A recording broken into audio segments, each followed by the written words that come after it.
have you here, Roberto. And for those of you out in the world watching this recording later, you know, Roberto Ramirez does amazing things. He's from Guatemala. He occasionally hangs out in Spain. He is a breathwork instructor, and I feel like he does coaching and counseling and, just so many things. I even got to catch one of his breathwork sessions today, and it was in Spanish, and I didn't even know what he was saying. I know a few Spanish words, so I kind of got the gist of it, but it was just so calming in his cadence and how he was centered in his heart that I was just like, oh, I needed this right now so bad. Which brings us to some of the wonderful things he's going to talk about today in, connecting to your inner child, and the connection between inner child and healthy masculinity, healing your inner child, trauma healing, connecting to your heart. There's just so much great wisdom that Roberto is going to be sharing with us this evening. So thank you so much for coming to be with us. How are you guys doing? Thank you for providing this space. It feels amazing to actually be sharing this. Usually I share with smaller groups. It'll be pretty cool. That's me. I don't know if I can share my screen. Let me just. I sure can make it so you can. Yes. Hold on. There you go. Thank you. Let me just prepare I'm going this to pop out of here just for a second to get some water. Go ahead. Agua. Go ahead. Agua. El agua. All right. So we've got somebody come back. All right. I'm just going to introduce myself very quickly, and then I'm going to start with the presentation. I'm just Roberto Ramirez. I was born in Guatemala many years ago, and I'm based in Barcelona, and I travel around a little bit, either doing my coaching or organizing retreats. I love exploring masculinity, healthy masculinity. I come from a very violent environment, and that led to many toxic patterns in my life, that through work and healing and reflecting and so many other things, I was able to observe myself and little by little work on my own growth and healing. And by doing that, I have met incredible people. I work with a network of psychologists and psychiatrists here in Guatemala and also in Spain. And today I'm going to be focusing a little bit on inner child work, right? Inner child work. What is it? Inner child healing and initiation to healing, and also what can we call trauma, and so on and so forth. So feel free to ask questions and everything. But that's I don't know, Di. I don't think you missed a lot. Di didn't mean a lot, right? Oh, good. That's good. No. That's I good. just got in like 2 minutes ago, mate. So it's all right. I just lost an interesting debate. I wasn't. It finished. I'm gutted. Technology. What can you say? Yeah.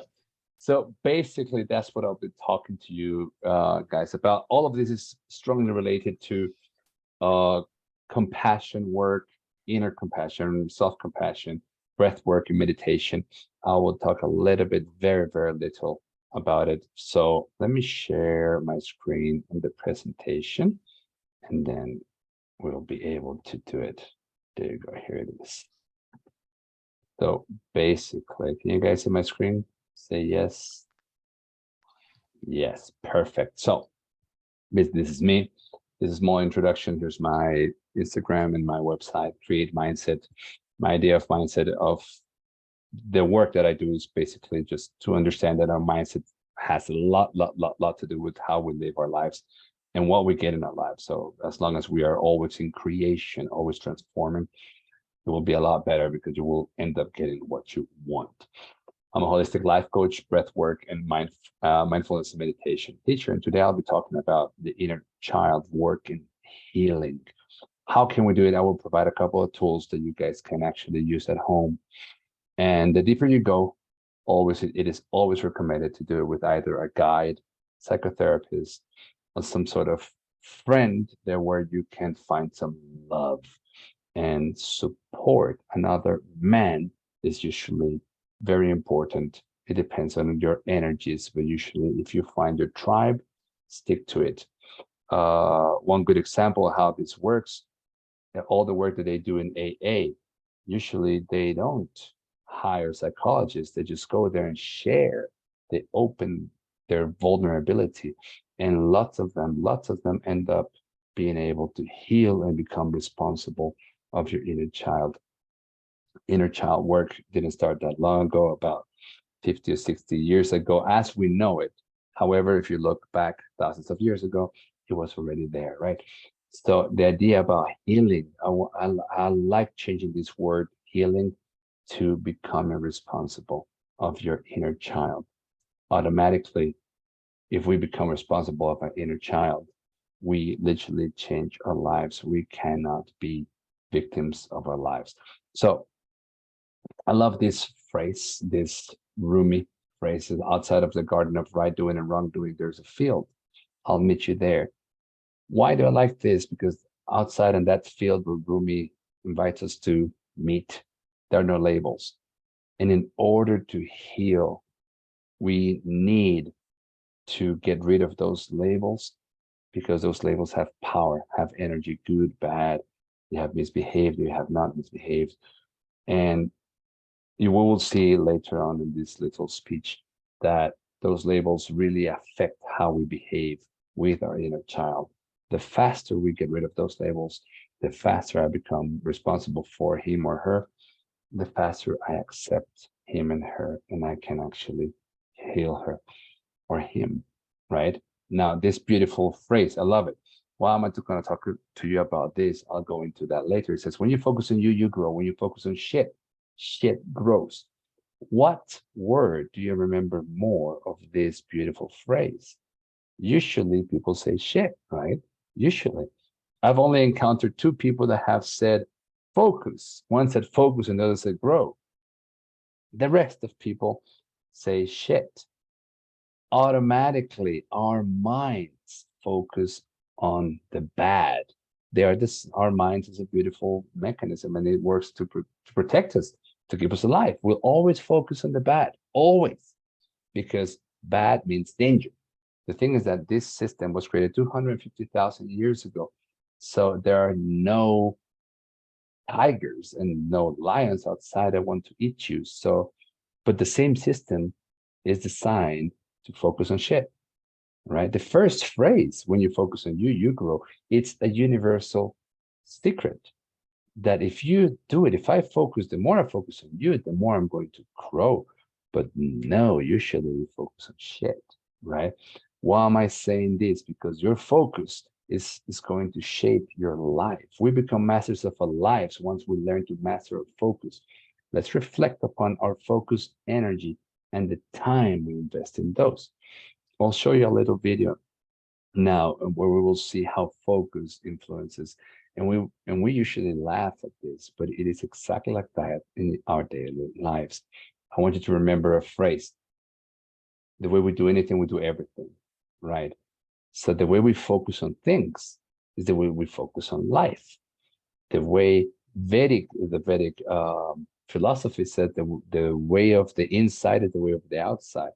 The way it is the atom, it is the universe. The way it's the drop is the ocean. So the way we do anything, we do everything. So when we are actually focusing on something, we give it a meaning, and automatically we get a result, right? But remember the phrase, that beautiful phrase that said, when you focus on you, you grow, right? What about how you're talking to yourself? How about our parents talk to ourselves when we were kids? Oh, if by any moment someone said to you, oh, you little piece of shit, what are you going to remember? Our brain is designed to focus on that. Oh, you can't. Oh, you can. Oh, you're beautiful. You know, I know a lot of friends that they are little kings and queens and little princesses and everything, and others that are really, really in a bad state, emotional state. And regardless what you tell them, they always say, it's because my mom and dad, when I was a kid, they told me this, they told me that. We always go back to the inner child, they always explain to me the trauma they suffered when they were kids. Rarely they come up and tell me things when they were adults. So that's how we start knowing that there was an inner child, that there is an inner child. So now look at this. Little kid driving the bicycle. And he goes and goes and goes and goes. And bam, against the only pole in the whole place. There was nothing else, right? Nothing else. Nothing. How can it be that exactly that is where he went? So that tells me something. Our focus is powerful. It will actually lead where I'm going. And it will lead either to an accident or to turn the bike. But I need to change my focus in order to do that. So what do we want? Today, we're talking about inner child work. Well, how about if we want abundance? How about if we want love, leadership, health, financial freedom, whatever you want? Let's focus on that. And it's not going to be easy. Why? Because your brain is going to tell you, go back to where you were comfortable. What if it was pain? Our brain doesn't care. Our brain is designed to keep us alive. So, any questions so far? No questions? Good, good guys, perfect. So focus, where we put a focus is how we feel, right? Like the little kid, he focused on the pole and he literally wanted to move. He wanted to move, but all his focus was there. You know, there are roads in the States, in the United States, that are absolutely in a straight line. And they are, you know, there's have the electricity poles, right? About what? I don't know, 200 feet apart from each other. And there are accidents where they go literally against those poles. There are 200 meters or 100 meters between each. That's how we know that when we put our focus, we become successful at that. But sometimes depends on how our inner child goes. I'll explain to you guys in a minute. That's the lens we're going to use to see the world. And that's where we're going to not really attract, but we're going to manifest. More than attracting, we are manifesting. We're bringing into consciousness through those lenses of something that we call the childhood wounds.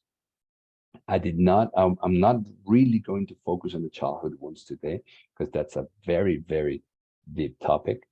But I will give you a tool that really helps with, regardless of the wound that you have, to reparent your inner child. That's what we're going to talk in a minute. But I want you to have this very, very, very clear about the focus, because we're going to focus on our healing, not on our pain, on our healing. Because what's going to happen if I focus in my trauma and I focus in my wound? If I focus in my pain, what's going to grow? My pain, my wound, my trauma. Easy. We're just seeing that, how focus creates that. So if I focus on, oh my God, I come from this family and my dad was this and my mom was this and everything, that's what's going to grow. Even if you become very successful in any area, you're still going to tell that story. You're still going to tell that narrative that's going to give you that pain that you once felt, instead of changing it, healing, and saying, okay, what do I have now? Changing your narrative, changing your focus, right? So if where we put our focus is how we feel, where our focus goes, energy flows. And I don't know why it says we get, but the rest of the phrase was, and we get results. That's what we get. Focus goes, energy flows, and we get results. The last part was not there. I want you to remember that we get a result that is directly proportional to the focus we invested into that situation, right? This is a very vast topic. But if you go out of this with just a little bit of understanding the power of your focus, believe me, your life is going to change. Because you can open your wallet and you see no money, or you see space for more money. It's up to you. It's how you see the situation, is the meaning that you give to the situation through the focus. And then you turn around and you're going to see either problems or solutions, right? But it all comes down to how our inner child feels. It's very quickly, to everything we give focus, we give a meaning, right? This is my mobile, this is a computer, this is a pen, anything. but that meaning usually has power. I want you to try something now that you're there. I want you to shake your hands, shake them, and now shake them more outside. Okay, and now put them to your side like this, and close your eyes, and you will see that they weigh pretty much the same, right? Move your head if they weigh pretty much the same. They're the same weight. Now open your eyes. To your right hand, I want you to make it very close to your face, and even make an angry face and say, I hate you. I hate you. I hate you. I hate you. I hate you. I hate you. I hate you. I hate you. I hate you. I hate you. Perfect. And to your left hand, bring it very close and make a big smile and say, I love you. I love you. I love you. I love you. I love you. I love you. I love you. I love you. And now close your eyes and put them to your side and see which hand weighs more. Which one has more weight? The right one, the one you said, I hate you, or the left one, the one you said, I love you. Usually, the one that weighs more is the one with hate. So I want you to just do this again and shake them again so we can get rid of that energy. Because inside ourselves, every word has some sort of energy. Every word has energy, right? In every culture, in every country you go to, I cannot call son of a bitch to just anyone. But maybe in a country I go that they will say like they wouldn't even care. And they will say, oh, because here we have a word that pretty much means asshole. That's the translation. But I call my friends that. It's a love thing. And the translation means asshole. It's the intonation, the tone, everything that gives everything, the energy it has. But now we go deeper. We have love. I love you. We have thank you. We have I'm sorry. We have please forgive me. We have we have words that have been repeating. We have repeated them so many times throughout thousands of years that they have energy, right? But when we are kids, we're absorbing that. So when they tell us with a specific energy, you can, you can't, go for it, stop, you're a man, you're a woman, you're supposed to do this, and then they become stronger. Don't cry, you're strong. Good kids do this, good men do that. When my dad left the house, he told me, I was about 7, and he told me, now you're the man of the house. I was 8. I couldn't be a man of the house, I was a kid. But the kid grew up with that idea, and that really closed every chance that I had to literally become an independent adult, independent working on my own. I had to be taking care of the house. So I couldn't have a healthy relationship. Things like that that really become and then make us who we are right now. Who you are is simply the result of everything that has happened to you in the past. Everything. That's subconscious. Our consciousness will see a specific narrative, right? And you in the back, everything's going on. The way you just crash, the way you cross your arms, the way you do everything. Just for example, cross your arms right now. Just cross them, normal, cross them. We feel comfortable, right? It's cool, it's perfect. Not do it the other way around. How does that feel? Feels weird. Because if we cross it and then we do it again, the other way around, it tells us this way, dude, the way you're doing it is wrong. But it's not wrong. It's just another way. So now, when we start to work on healing, on self-being, becoming self-aware of ourselves, or getting to know each other, getting to know myself, it's going to feel weird. It's going to feel different because that's not what we're supposed to do. And I want you to reflect on the meaning we give things. What resists, persists. What does this mean? Whenever I try to push you away, I'm focusing more on what I'm pushing away. So that's going to grow because we already saw the first rule, right? Where my focus goes, energy flows, and it grows. So if I try to push you away and I say, John hurt me, my dad hurt me, my mom hurt me, I'm giving that strength. I need to embrace it. And that's where it becomes difficult. I need to love it. I need to accept it as part of me. And that's when it becomes really good, because very difficult, because we're perfect, right? And we cannot be wrong. And my mom taught me that I was a good kid, that I was perfect, and that's not true. That's not true. I am who I am. I'm a beautiful human being. I'm a man. That grew up with specific amount of trauma and patterns that I need to heal. Once we accept and embrace it, I can work on my healing. Does that make sense? Good. Any questions? Good thing is that here we have space for questions or comments. Good. Yeah, absolutely. If anybody wants to come off mute and ask questions, or Go ahead. it's totally fine. Totally Inner child fine. work can be new for some people. And that's Exactly. totally fine. We can just move on. That's also Yeah. completely All right. Let's keep going. Let's keep going. Let's keep going. So how are we on time? That's good. Okay. So then that means, that gives us the idea. Is this a crisis or opportunity? You know, I'm gonna quickly go over. I'm gonna stop sharing, and I'm really quickly gonna go over the childhood wounds. When we were kids, wounds were created. There's no one in the world that doesn't have them. Please, if someone tells you that they don't have them, then believe them.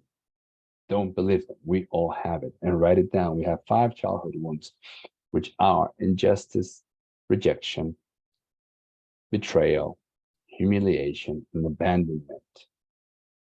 Injustice, rejection, betrayal, humiliation, and abandonment. Those 5, when we were kids between the age of 0 to 6 or 7 years old, depending on how fast our brain developed, those became our glasses to see the world. So let's say something very easy, that I was crying, and then my mom was gonna feed me, and she came over my crib to hold me, and then the doorbell rang, so she just put me back and she went to open the door. If she did that more than once, that created in me some sort of abandonment. Whenever I need attention, not love, whenever I need attention, my mom is living. That's abandonment. So I'm gonna continue. That created a pattern. I created a program that then created a pattern. And then I go into all my life not wanting to be abandoned, for example. And then instead of falling in love and looking for this love of my life, I look for someone that is not going to abandon me. See, where focus goes, energy flows. So I'm going to be afraid of her leaving me instead of finding the love of my life. So we start seeing the world through our wounds. And that's when and how we identify one of the wounds. What's the thing that repeats in my life the most?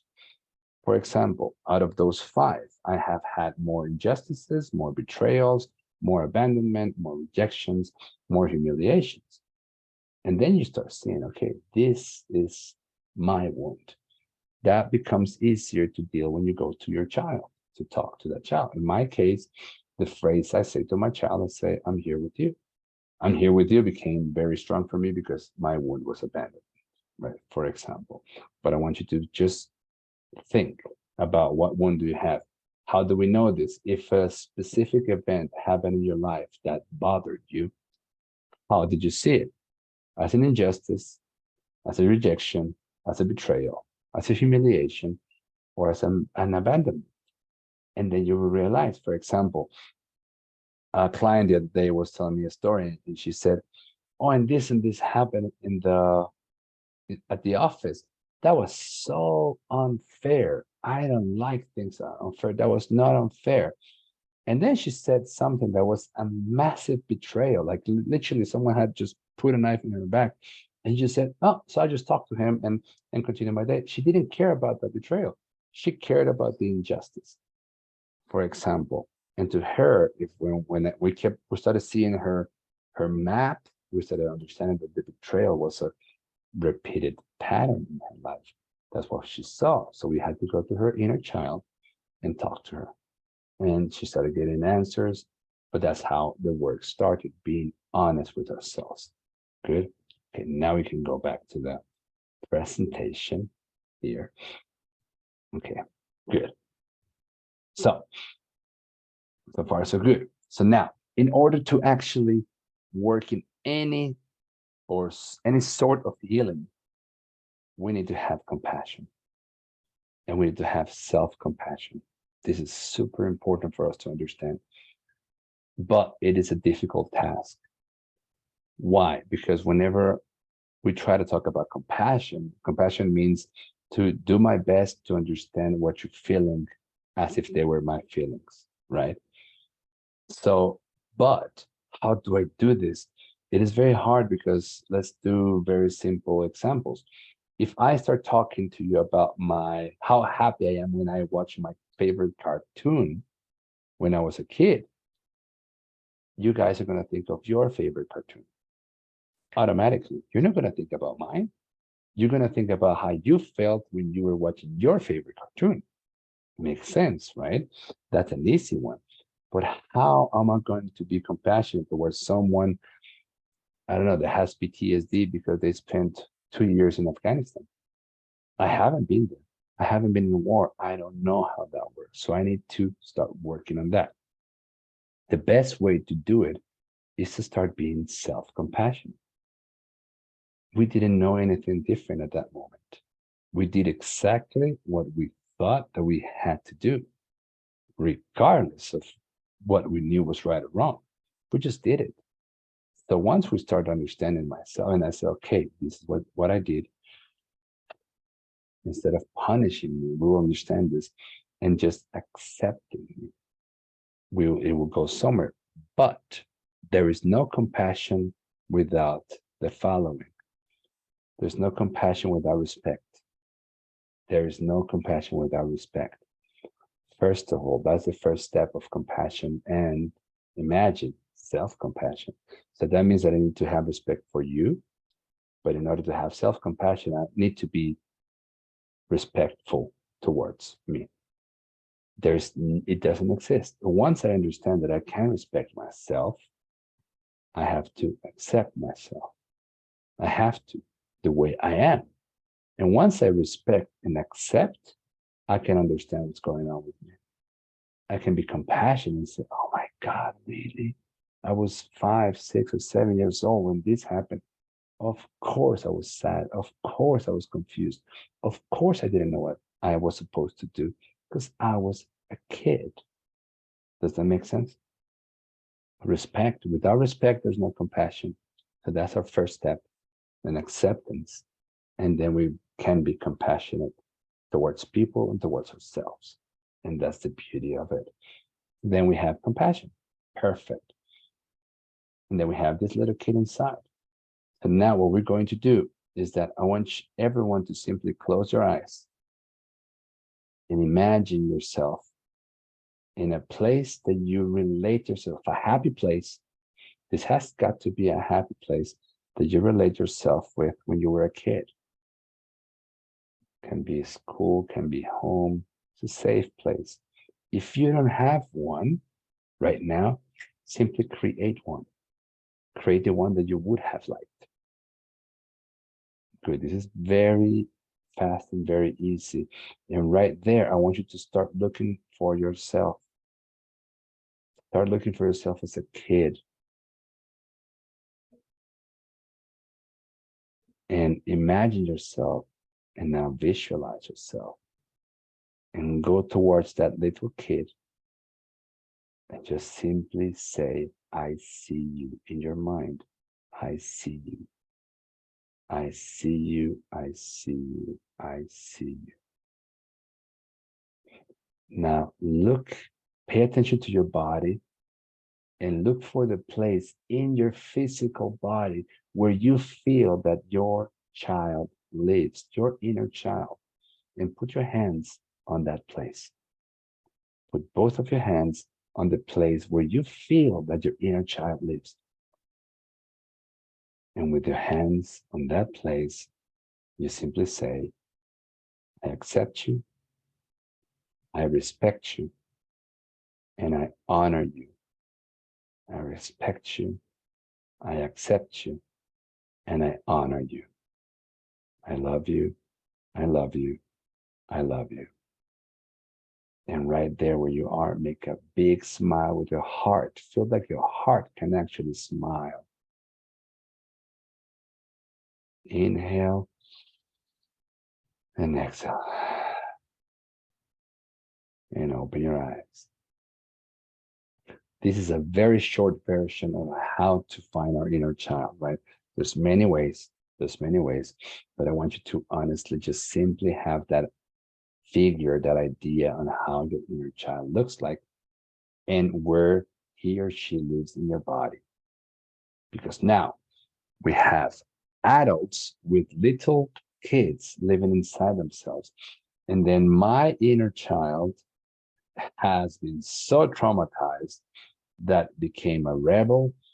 And besides that, I gave him the control of my love life, of my finances, of everything in my life.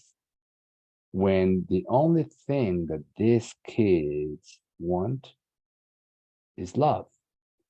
But we will understand later that what they want right there when they are yelling, when they're wanting, they want attention. So in the end, when we grow up, we confuse love with attention. And what we want is attention. And we get attention by screaming, guys. We get attention by having addictions. We get attention by so many things. That doesn't mean it's love. When we want is love. That is super important because now we're already getting to know our inner child, but we're going to reparent our inner child. This is an extent work that a beautiful man is doing called Gabor Mate. And Gabor Mate is really doing a work that goes above and beyond. And this is just a very small part, very, very, very small part of actually how to reparent your inner child. That means that I become responsible of my child. And we'll understand now. Out of those situations when we were kids, our inner child didn't understand that what he or she wanted was love, but he or she was getting attention every time he was screaming, every time he was telling a joke, every time he or she fell and people came looking for him, he got attention. But he or she thought that he or she was getting love. We grew up with that idea through our lenses of our inner child wounds, and we end up, let's say that, my God, I'm broke, an addict, and on my third marriage, and I don't know why I'm not happy, right? And it is literally, it could be that we need to go back and see if all what I'm wanting is attention and not love. How do I know this? And that's what we call that we have a wounded child. A wounded child means that he or she has a wound. And every wound needs to be taken care of, right? And as a kid, who took care of our wounds? We couldn't heal them, right? We had mom or dad or someone that loved us or cared about us to take care of it, right? The thing is that most of the time, instead of saying, oh my God, you failed, come here, let me help you because you're growing, you don't know where you're going or anything, they said, you should have the better. You could have done this different, blah, blah, blah. And that's what we call a critical parent. The thing is that those parents they no longer live with us, right? All the time. They don't take care of our wounds anymore. So what our brains did is that they created their own version of our parents inside of us. And that's what we call that we have a critical parent, the one that says you're doing this wrong, you do this right. You could have done this better. Oh my God, how stupid am I? I took the wrong turn. Oh my God, how stupid am I? Blah, blah, blah.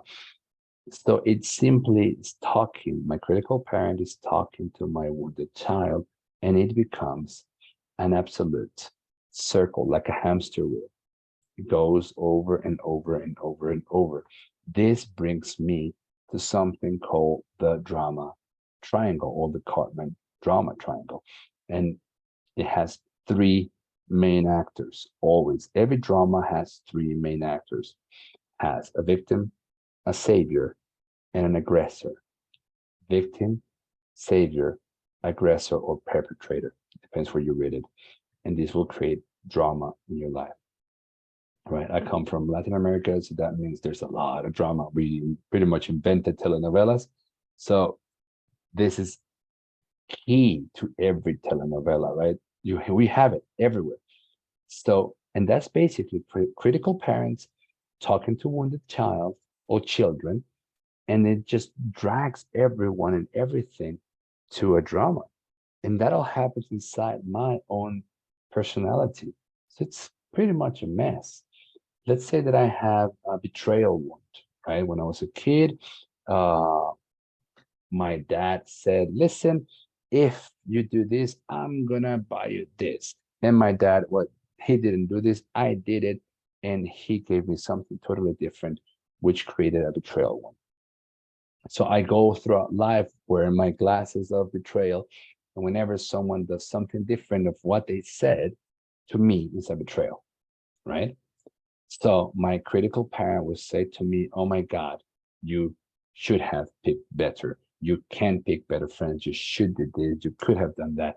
And the wounded child becomes guilty or ashamed of what they're doing. And he just starts crying. Let's say that it becomes a victim. But now my crying of my sadness, I am a 40-year-old man. I don't cry anymore. I just stop the car and start hitting the first person that I see. So it escalates very quickly, because then I'm looking for someone to save me, right? I'm looking for someone to come and say, oh, it's okay. But there's no one. So I continue hitting people. And in the end, I hit rock bottom. And my critical parent is still saying, oh my God, you did it all wrong. I told you you're going to do this, right? But now the good thing about this is that it's not over till it's over, right? Because then what we call here, this little green thing, we call it the adult. And whenever that's the adult, that's the one that is really the connection to your higher self, to this universal wisdom. But if we act from a wounded child or from a critical parent, and we are in that drama, we have no connection to our adult. I want you to understand really, really well. We do not take decisions that are aligned with our essence and passion when we act from our wounds. Impossible. That's what we call a self-sabotage, right? That's when we're going to, I get the perfect partner, but if I'm looking for her to simply not abandon me, in the end, she's going to abandon me, because what resists persists, and where my focus goes, grows. So my wound is abandonment. In the end, she will leave, right? And it will become, of course, a big drama. But the beautiful thing here is that we can create our own healing system if we imagine and we describe how our free inner child would look like. How would that Roberto that was actually happy and he was raised in love and abundance, and how would he be? He would still be a kid. That means that he would still get angry if they don't give him what they promised. But I can nourish him. This is the NP, the nourishing father, nourishing parent. I can nourish him with love. I can nourish him with information. I can nourish him. And I'm going to give you guys an example. Not long ago, like, I don't know, 5-6 months ago, I was having kind of a fight with my girlfriend at that time, and we were having a fight, and I was like not comfortable, but I knew that I had to move. I had to change my state, change my focus, because I was not feeling comfortable. So I changed my focus, and then I just started hearing a big bang. It was my washing machine that was, it broke. It was just a massive sound. I was like, oh my God, the washing machine broke. And then I turned to my phone, and my phone says like, $1,000 just came out of your account. I have forgotten I had to pay this thing. And it just, whoosh, money came out. And the first thing, now remember, my wound was abandonment. So the first thing that I felt was alone. How am I going to get out of this one if I'm alone? Which is a lie. It's a lie. I was not alone. I'm an adult. My girlfriend was there. So it was just a bad moment that triggered and was It went directly to that wound. The wound technically never closes. That means that you can only make it smaller, right? And we have the consciousness not to go there anymore, but it will trigger you eventually. And that's part of the process of healing. So it got triggered, I felt alone. And what I did at that moment, knowing that I have done this a lot of times, I said, my kid is feeling alone. Let me go. So I closed my eyes for a second, went to my kid, and he said, how are we going to get out of this one? That's what he said. And I literally automatically from love said, don't worry, we're going to handle this as we always have. Don't worry, we got this. And automatically, once I saw him from love, I was able to contact my adult. And my adult said, let's find a way to pay for this. And we found a way, right? This is called, it's a part of something called transactional analysis. It's a very powerful tool. I took just a couple of very small parts to create this healing tool, and it's very good. And it goes along, if you see, with compassion, having respect for that kid, having respect for yourself, accepting the situation as it is.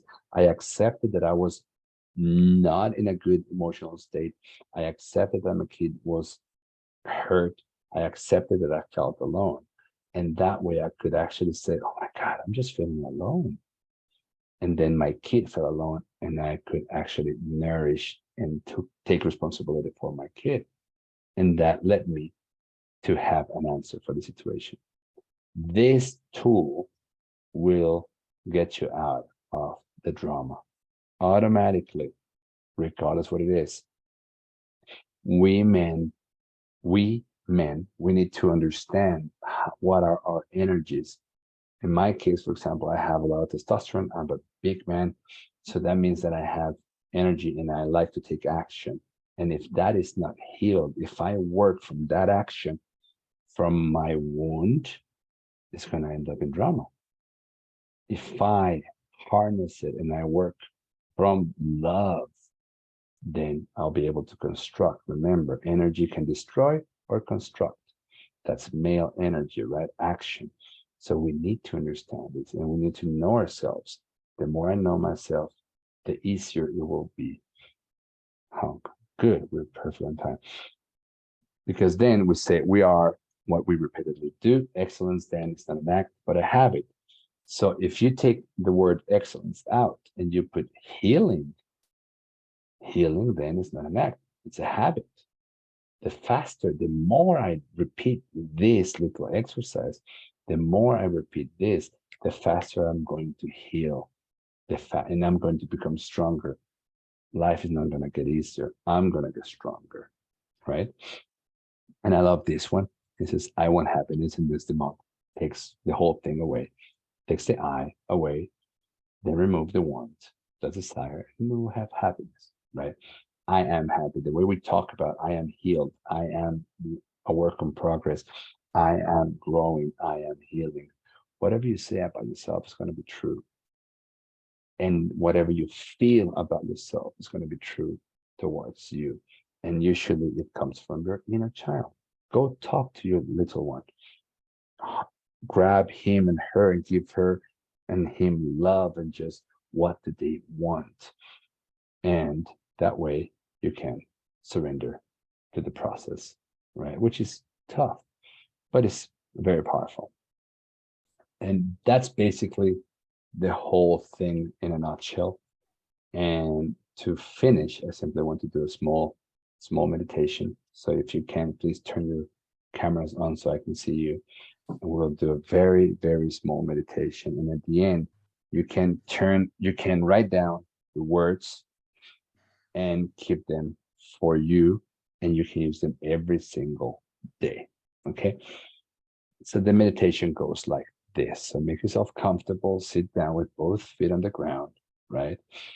Close your eyes and simply inhale and exhale slowly through your nose. Slowly. And every time, breathing slower and deeper. There you go. Perfect.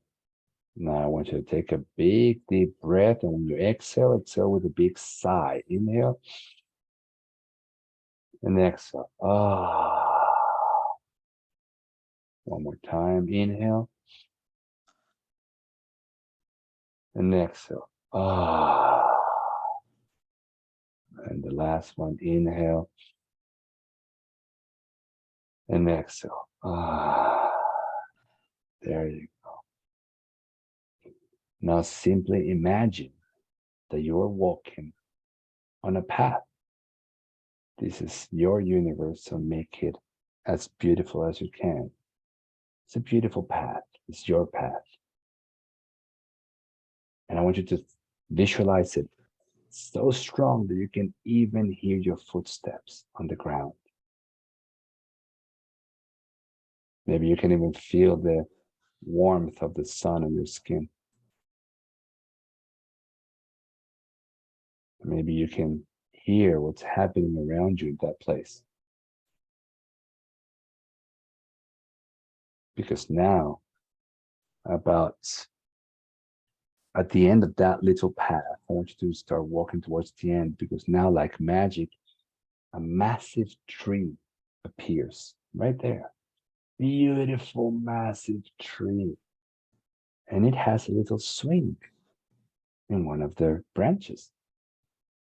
And you can see a little silhouette swinging in that swing. I want you to walk closer towards that silhouette, and you will realize that it is yourself when you were a kid.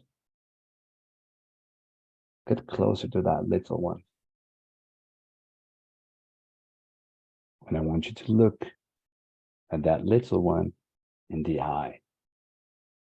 And you will grab the little hands of your little one. And now where you are physically, I want you to put both of your hands on your heart. Both of your hands on your heart. And with your hands on your heart and all the attention in that area of your heart and all the attention on your little one, you will say the following things inside your mind. Inside your mind, you will say your name and you will say, I'm sorry. Please forgive me. Thank you. I love you. Inside your mind, you will say your name and you will say, I'm sorry. Please forgive me. Thank you. I love you. You will say your name and you will say, I'm sorry. Please forgive me. Thank you. I love you. And if you can, now you can say it out loud. You can say your name and you can say, I'm sorry. Please forgive me. Thank you. I love you. And one last time, you say your name out loud and you say, I'm sorry. Please forgive me. Thank you. I love you. I want you to imagine that you give yourself a massive hug. Beautiful hug. You can feel your little arms around you. You can even maybe feel the smell of the little kid.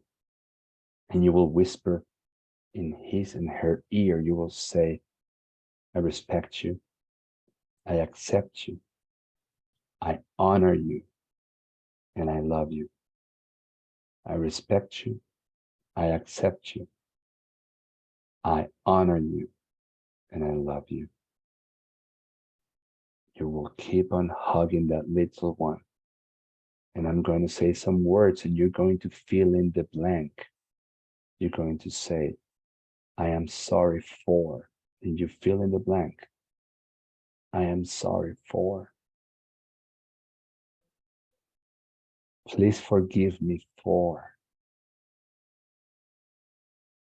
Please forgive me for. I am proud of you for. I am proud of you for. And then you will simply repeat, I love you. I love you. I love you. And you can see the face of your little one start smiling and has a massive glow. And that glow turns into a pink glow. And that glow is strong and grows stronger and stronger and stronger. And now you just grab the little one in your imagination and you put him or her inside your heart. We put our hands back down on our lap. We inhale strong and hold it for 4 seconds. 3, 2, 1. Exhale slowly. Inhale. Hold it. 1, 2, 3, and 4. And exhale slowly. And last time. Inhale. Hold it. 1, 2, 3, and 4. And exhale slowly.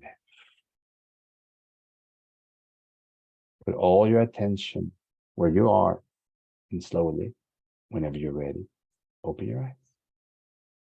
And that's it. That's it. Perfect. Sorry, Liza, I mute you. There you are. I'm like, how did you do that? Yeah, why? Thank you was so it, much, guys. Roberto. Thank you. Thank you very much for your patience and for everything. Thank you. Thank you. And that's it. If you have any questions, go ahead. I totally believe in what you're doing on that. I mean, I've come across a lot of the theories with TA and that sort of stuff. But one of the problems I find, because my mind is so traumatized now, I've got, and I'm wondering what about a strategy around it, because when I'm doing the visualization, I get, my mind is like a butterfly, so it flies off in a total direction. Does that matter, or is there a technique to try and stop that happening? Just bring her back. Yeah. Just honestly, like imagine bringing her back. Bring your mind back. You know, it can be like a little bird, and you just grab her, come back here, and you find the center in your body. You imagine the center. Yeah. Just bring her back, and it's going to go away again. Okay, perfect. Bring her back again. It doesn't matter how many times it goes away. It matters how many times you make the decision to bring your mind back to your center. So like mindfulness then, in other words, in that. Correct. So it's literally, and that will create, that starts firing other neurons. So that makes that muscle stronger. The more you do it, one day it just simply stops. You stop doing it. The only thing is I find with the subject matter then, when my mind flies off, I've forgotten or I've zoned out of what it said, but will it let, like at a more cellular level work or you know? It does work at a certain level. It does. It's like when you're asleep and you're hearing some sort of, I don't know, subliminal message. It does get in.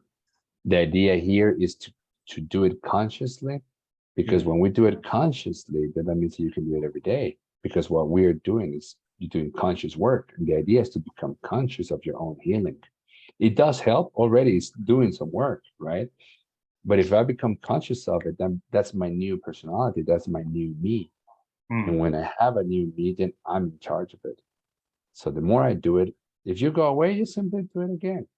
It takes about 5 to 10 minutes, this meditation that we did, right? So if you do it 3 times a day or twice a day before going to sleep, and when you wake up, that's already something. The first days, you're not going to see any difference. Nothing. Zero. You're going to still be exactly the same. But maybe the 7th or the 8th, the 9th, you're going to see a good difference. And that's the idea, to do it and to keep doing it. One day, the breakthrough is done. And you never go back, only if you want. Does that make sense? Yeah, it is. Yeah. Thank you, Dara. Thank you. Good. Beautiful. Thank you. Any questions, any comments? Yeah, no, I really appreciate you coming in today. It was fantastic to get to learn more about the inner child today. And where can people find you, Roberto? They can find me on my Instagram. I'm working on everything else, but my Instagram is create.mindset.coaching. Create.mindset.coaching. I'll write it down here. Create. That's fantastic. And while mindset. you're doing that, I'd just like to thank our sponsors, Lane Bologna, who offered the Humble Alpha. We have Simon Osamo with his book on different conflict resolution, 10 powerful strategies. We have the Foundation of Family and Community Healing that donated like modules for only $5 versus their normal $75 fee.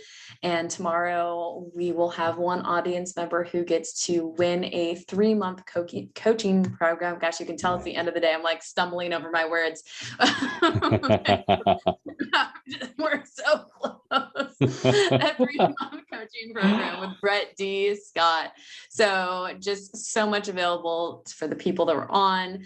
And then we have, I believe, 2 copies of Man Alive, the founder, Jed Diamond, that he's also offered. And Lane, not only did he give his book for 10 copies, he's also giving away a handful of one-on-one coaching sessions for the audience members.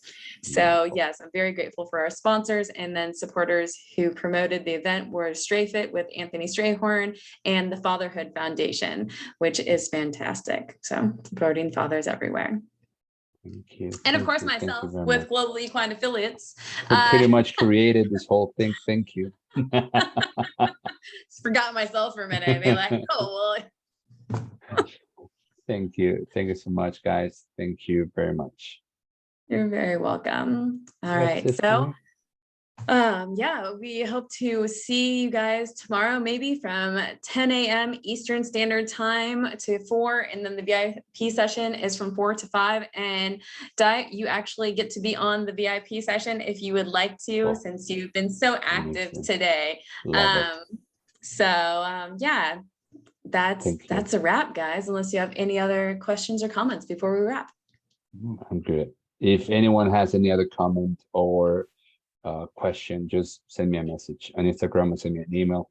That's perfect. About also documentaries, movies, books, or anything, just go ahead. It is pretty good. All right. Awesome. Well, Guys, have a thank great you very night. much. You too. And we'll hopefully see you I'll see you around. tomorrow. Thank you. All right. Thank you, guys. Thank See you you. tomorrow. Bye. Bye. Bye. Bye-bye.